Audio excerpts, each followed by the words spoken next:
I wanted to talk to the membership about last week's negotiations.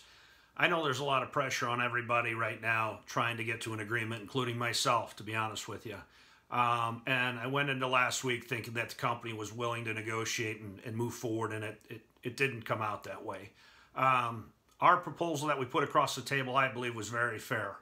And when I say fair, it was a proposal that basically kept us in the positions we're currently in across the system where we have them. And it wasn't something that I believed had a lot of job growth built into it. The company came back and through their finance department has decided that it's going to have to increase us by several thousand positions. And quite honestly, I'd like to see that.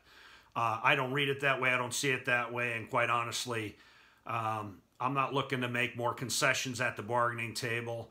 And their current proposal, while it shifted inline maintenance from maintenance spend to man hours, their proposal on the table would allow for them to outsource 1,500,000 man hours annually. And that's something that I can't sign up for, guys. That number is just off the charts. And in fairness, I have no idea how they're getting there or what they think that we are going to buy into. Our proposal puts on the table for them to have a pretty good amount of outsourcing. Not anywhere near that number, by the way, but a fair amount of outsourcing.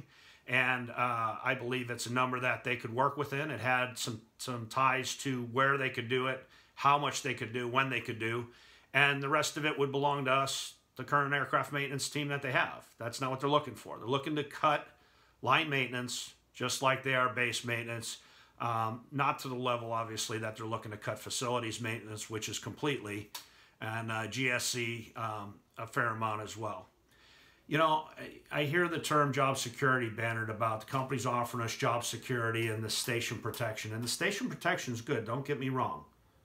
But it's not great the way the company has written it. We're trying to make it so that you have true station protection.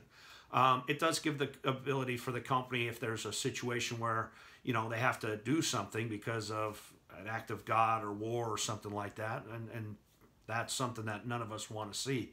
But in the everyday environment, we're trying to put some protections in place for our members to make sure that they're not put in harm's way.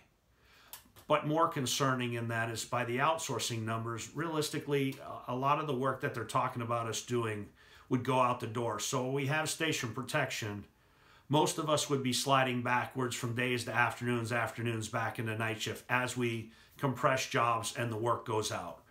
My responsibility to you is to make sure that I negotiate a contract on behalf of everybody that protects us. And in this environment and this type of bargaining, we should not be looking at concessions. And the key to that is, you know, we're through bankruptcy. The company is making $1 billion a quarter. For as many years up till bankruptcy, the company, American, made $1 billion one time. Now they're making $1 billion a quarter, and they're saying, well, you know, we can't do this, we can't do that. Look, we went through bankruptcy. We made concessions. I buy into that. The IM understands that. But what we're not going to do is take and wind up worse off than we are today, because the company is going to put station protection in and then shrink the number of heads around us, so our seniority means nothing. Guys, seniority means everything.